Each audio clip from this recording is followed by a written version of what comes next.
All right, friends, we are Yeah. going to go find out what is happening in the world of travel. And our friend Kevin says it's not as bad as you think. We heard a whole lot of Great. scary stuff out there that you couldn't travel internationally, that people were scared to come here, but Yeah. he says it's not so scary. So, Kevin, Let's hear it. what's going Yeah, on? good morning.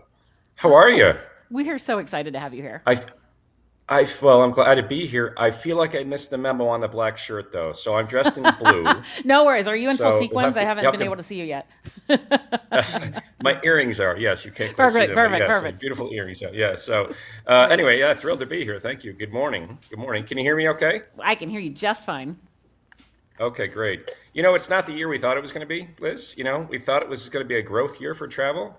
And it hasn't been that, but it hasn't fallen off a cliff either. So, I'm going to share just a little bit of where we are as we end 2025, some of the things that have happened. And yeah, and I think that your summary there is pretty on the mark that, it's a little weird, I think Nicole was saying, Yeah. in terms of, what the year looked like. But people are still traveling and people are still, our perspective is, travel into and within the US. And clearly the international inbound market has not been what we hoped it would be. So I'm going to talk a little bit about that, but there's also a lot of good news. I'm going to talk about some of the big events coming to the US. So why don't I start just with who we are. So US Travel Association, our mission is to increase travel into and within the US. And we do that through a variety of ways, but primarily from an advocacy standpoint. We position travel as an essential contributor to the US economy, powering 15 million jobs in the United States. And we also are an advocate for the traveler. So, how do we improve the travel experience?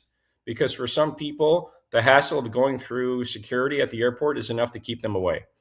So, how do we ensure that the travel experience is as seamless and secure as it can be? So, I've got a few slides. If we go to the next slide, I just want to start with some good news, which is we've got this amazing opportunity ahead of us over the next 10 years or so. You might know that today is the FIFA World Cup draw day. So there's a lot of anticipation around, what teams are going to be playing in which cities around the U.S., Mexico, and Canada come June of 2026.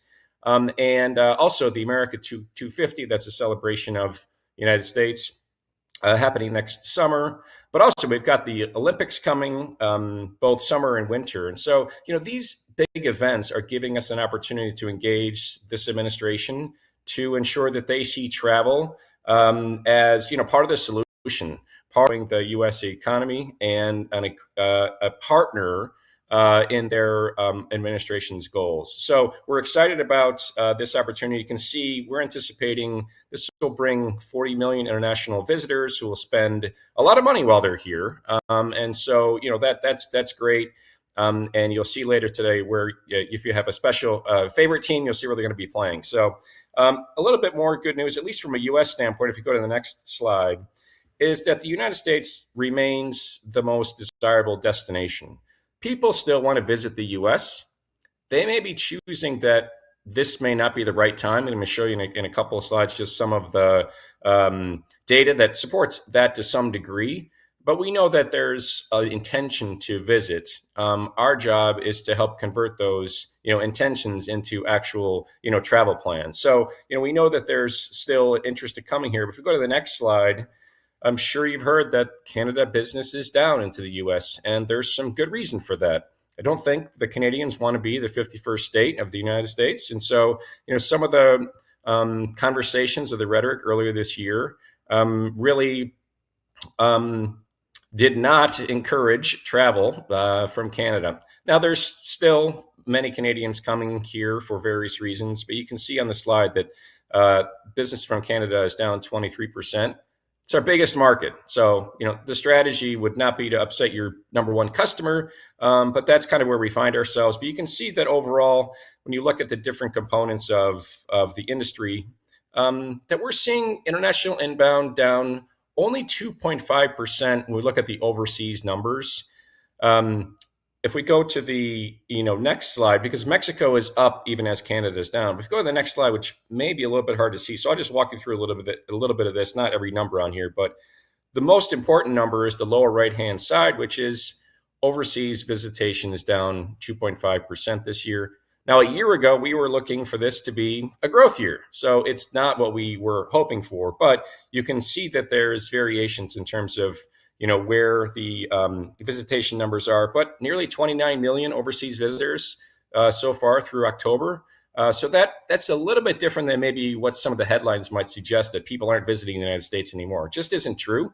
And so, we're building our kind of story and our policy priorities around encouraging this market. If you go to the next slide, the hard fact is that we're losing market share. 2019, we had nearly 80 million visitors. Actually, 2018 was the number one year for international visitation into the US. And we've been losing ground since then. Of course, we had a pandemic in there, but if we look at where we expect 2025 to come out, we expect to be down from last year, which was, again, not our anticipation. So we've got some ground to make up. And if we go to the next slide, I did want to focus on a couple things that have been wins for us. So you may have heard of the beautiful bill, the one big beautiful bill that passed back in June. There were a lot of inclusions in that were very good for our industry. Things like funding to hire more air traffic controllers or customs and border protection agents, so that the experience at our airports, and particularly gates of entry, are better, less waiting, right? So we're also seeing activity to address visa wait times, and we're making a lot of progress there. There's a lot of work to do, but we know that is a barrier, especially for organizers are concerned about their attendees being able to get visas in time to visit. We are working with the Department of State to ensure that they are, lowering those, visa wait times, and also providing resources to organizers so that they can help expedite some of the visa interviews that those visitors need to get. So there's been a lot of good progress with more work to do. A couple of other setbacks, I guess, if you go to the next slide, which is that there are some proposed visa cost increases. The ESTA fee has gone up. So for anybody visiting the United States from a visa waiver country, it's now $41, used to be $20. But more importantly, there was this visa integrity fee, or what we're calling the traveler deterrence fee. It was $250, which is a lot. If you think about a family of four coming from Brazil, for example, that's $1,000 that they're not spending anywhere else. They're just handing over to the government, which is what we would like to avoid. So we have been able to deter that from being put in place. So thankfully, that visa integrity fee of $250, even though it was supposed to go into place in October, it has not gone into place yet. Hopefully it never will. That's our strategy, is really to kind of make sure that never kind of sees the light of day. But we do know that it's out there. It was, passed by Congress, and so the administration can, if they choose to, implement that. But our goal is to keep that from happening.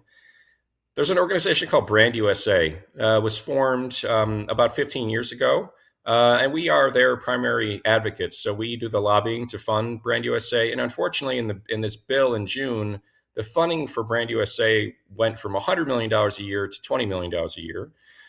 Which is a significant cut, of course. And we're working to get that reauthorized. We feel that there is going to be a correction made this year. There's actually legislation that was brought to the floor of the House of Representatives and the Senate 2 weeks ago to restore that funding, because that's really the organization that's out there, promoting all the amazing reasons and the destinations, to visit in the United States. So, we're concerned about that, but we're also optimistic that funding will be restored.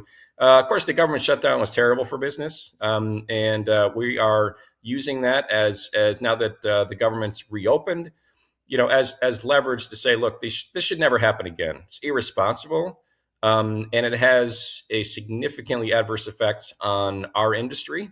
And people that are working for the government in positions such as air traffic controllers and others shouldn't have to work without pay because our legislators can't agree upon keeping the government open. So we are pushing to ensure that if this does happen again, that those employees will be considered essential employees and not go without pay. So I'll finish just with a little bit of information about the group travel market, which is really where my focus is primarily. And the good news is that, this is a sizable part of the overall travel industry.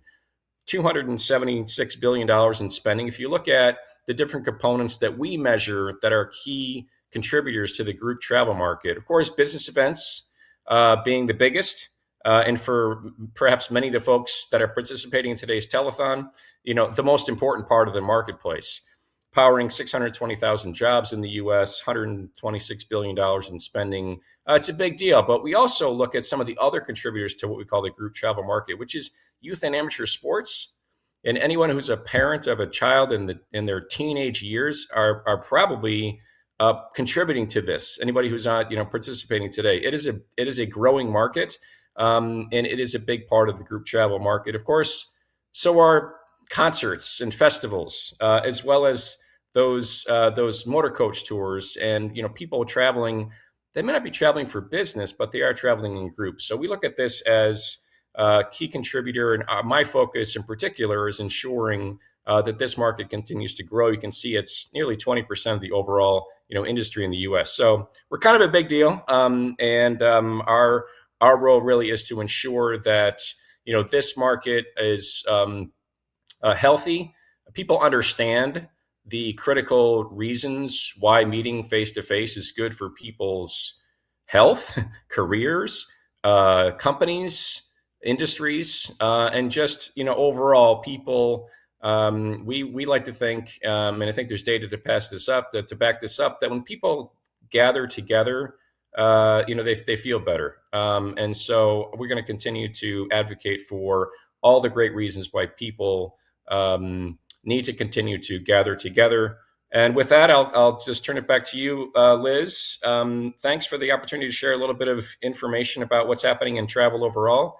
And as we said at the beginning, it's not all bad news. In fact, there's a lot of great news here, and we're anticipating 2026 to be overall a good year, even if it's not a growth year next year. So thanks for the opportunity to be part of your exciting day today. Thank you so much, Kevin. That was good and also a little scary, but also a little hope. So I think it was a good combination of 2026. We're going to hang in there. Yeah, for sure. Right. So okay, have a great so day I had today. one more question back to you. So on the visas, Yes. were you saying that they're actually not being implemented yet? They have not been implemented. There was an expectation that October 1, these new visa integrity fee would go into place. That has not happened. Okay.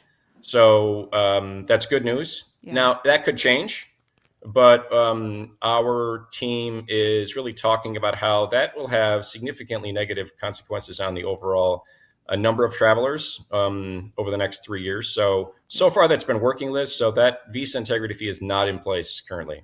Okay, that's really great news. Fantastic. Well, Kevin, thank you so much for this update. I think it was fantastic. We're going to take bits and pieces of this thing and send it out everywhere because I think it's going to help get into 2026. And I love what you said at the end, which was when people gather, they feel better. And that's something that we just saw IMEX. Karina Bauer and the IMEX team posted a research study, I think this morning, about how it truly, truly is a psychological lift when people are coming together. And so that's what we have to keep happening in this world. Thanks so much for having me. Thanks, Kevin.